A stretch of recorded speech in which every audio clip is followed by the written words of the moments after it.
الحمد للہ وحدہ والصلاة والسلام علی من لا نبی بعد اما بعد.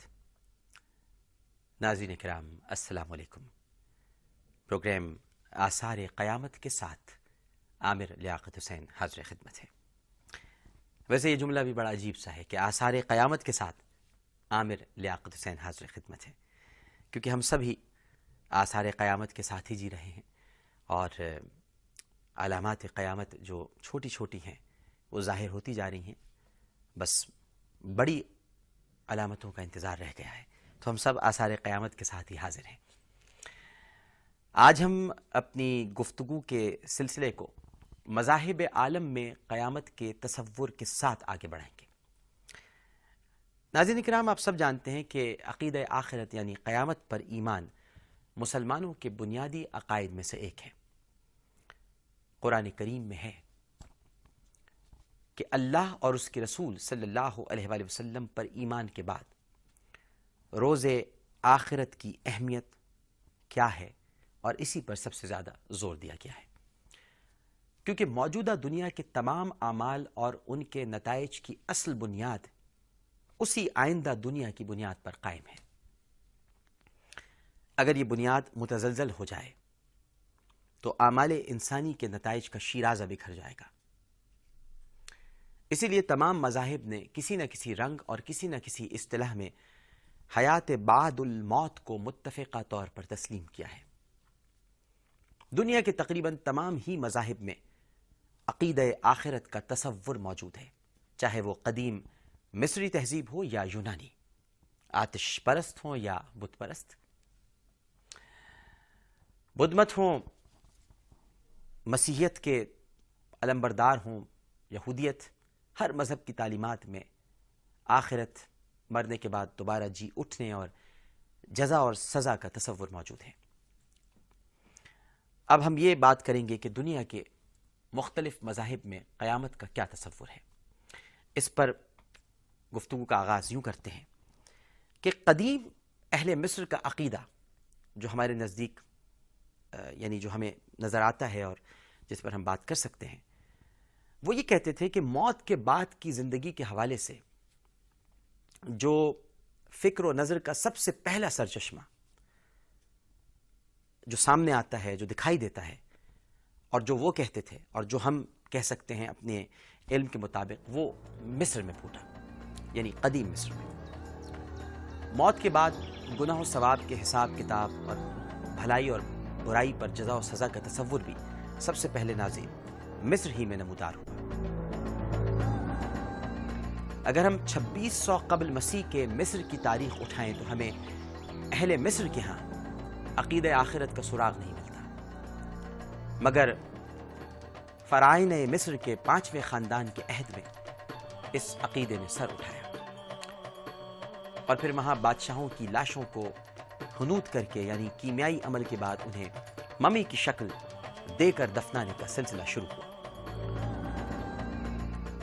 قدیم مصری اوسیرس کی پوجا کرتے تھے. یہ ایک دیوتا تھا اوسیرس، جسے مردوں کا محافظ دیوتا کہا جاتا تھا. اوسیرس کی اصل بنیاد یا اوسیرس، یہ دونوں تلفظ آتے ہیں، اوسیرس یا اوسیرس. اس کی اصل بنیاد یہ عقیدہ تھا کہ ہر انسان، خواہ وہ بادشاہ ہو یا ایک عام آدمی، موت کے بعد اپنی دنیاوی زندگی کے بارے میں ایک ایسی بالا تر خدائی عدالت کے سامنے جواب دہ ہے جس میں جزا اور سزا کا فیصلہ اوسیرس دیوتا خود کرتا ہے، اور دوسرے 42 جج اس کی معاونت کرتے ہیں. اور جب عدالت یہ فیصلہ کرتی ہے کہ مرنے والوں کی نیکیاں اس کی برائیوں سے زیادہ ہیں، تو اسے ابدی نعمتوں سے نوازا جاتا ہے اور وہ اوسیرس دیوتا کی مانند ہو جاتا ہے. جبکہ مرنے والے کے برے اعمال اگر نیکیوں پر غالب ہیں تو اس کی سزا یہ قرار پاتی ہے کہ اسے درندے پھاڑ کھائیں یا اسے جلتی ہوئی آگ میں ڈال دیا جائے. چیر پھاڑ کر کھانے والا وحشی درندہ ایک ایسے عقاب کی مانند ہوگا جس کا سر مگر مچھ کی طرح اور جسم شیر کی طرح ہوگا، اور یہ درندہ گنہگار انسان کو نگل جائے گا. آتش پرستوں کا عقیدہ یہ تھا ناظرین کہ آتش پرستوں کا مذہب عام طور پر زرتشتی مذہب کہلاتا ہے، اور اس مذہب میں روح کے انجام کے بارے میں یہ تصور ملتا ہے کہ میت جب حالت نزا میں ہو تو اس کی روح جسم کے ایک طرف 3 دن اور 3 رات تک معلق پڑی رہتی ہے، اور مرنے کے بعد جو نعمت اسے قدرت کی طرف سے ملنے والی ہوتی ہے اس سے وہ مستفید ہوتی ہے، اور برا آدمی اس دوران عذاب سے دوچار ہوتا ہے۔ چوتھے روز علی الصبح ایک ہوا چلتی ہے، میت اگر نیک ہو تو اس کے لیے یہ ہوا خوشبودار، اور اگر میت بد ہو تو اس کے لیے بدبودار ہوتی ہے۔ آتش پرستوں کے نزدیک پھر میت کو ایک ایسے مقام پر لے جایا جاتا ہے جہاں اس کی ملاقات ایک عورت سے ہوتی ہے۔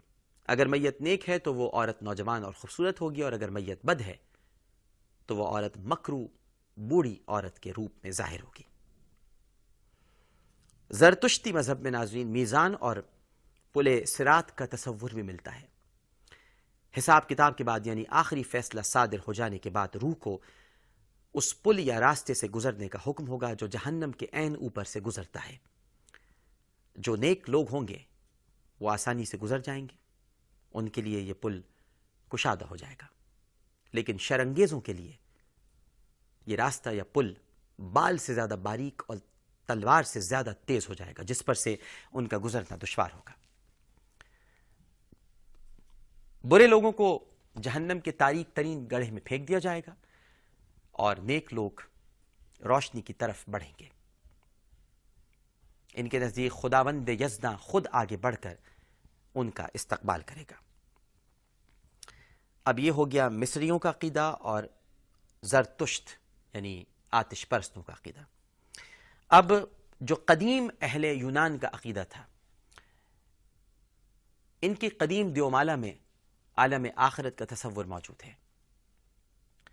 قبل مسیح کے یونانی شاعر جو کہ 900 قبل مسیح میں اس دنیا میں موجود تھا، اس یونانی شاعر ہومر کی طویل نظم اوڈیسی میں اس عقیدے کا تصور ملتا ہے اور ذکر ملتا ہے۔ اس نے اپنی نظم میں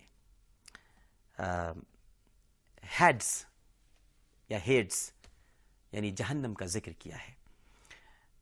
ناظرین یہ چونکہ یونانی الفاظ ہیں تو تلفظ میں آپ اس کی مماثلت انگریزی سے مت کرنے کی کوشش کیجیے گا یا کسی اور زبان سے، یعنی ہیڈز تو پھر ہیڈز ہو جاتے ہیں، لیکن یہ ہیڈز بھی کہلاتا ہے اور ہیڈز بھی ہے۔ ہمیں تو صرف ان کے تصورات پر اپنی توجہ مرکوز رکھنی ہے۔ یہ ہیڈز یعنی جہنم کا ذکر کرتا ہے کہ زمین کے نیچے ایک نہایت تاریک مقام ہے جہاں مرنے کے بعد مردوں کی ارواح پہنچ جاتی ہیں۔ یہ بالکل وہی تصور ہے ناظرین جو ہمارے ہاں سجین ہے، الین اور سجین، ہمارے ہاں سجین کا تصور ہے۔ یہ کہتے ہیں کہ جہنم میں روحیں ایسے سایوں کی صورت اختیار کر لیں گی جنہیں چھوا نہیں جا سکے گا، کیونکہ وہاں صرف صورتیں ہی ہوں گی، جسم دنیا ہی میں رہ جائیں گے۔ مرنے کے بعد روحیں دیوتا مینوس کے روبرو پیش ہوں گی۔ وہ ایک آراستہ و پیراستہ تخت پر بیٹھ کر اور سنہری عصا ہاتھ میں تھام کر مردوں کے فیصلے کرے گا۔ کوڑ زدہ اژدہا سزا یافتہ مردوں کا خون چوسے گا، اور بعض یونانی روایات یہ بھی ہیں کہ حرام کاموں کا ارتکاب کرنے والوں کا فیصلہ انان کی دیوی کرے گی۔ مشہور یونانی فلاسفر افلاطون نے بھی بعد از موت کی زندگی کا تذکرہ کیا ہے۔ وہ لکھتا ہے کہ نیک مردے کو حساب کتاب کے بعد ایک پرسکون اور تمام تعیشات سے لبریز جزیرے میں بھیج دیا جائے گا، اور وہ وہیں پر اپنی زندگی گزارے گا۔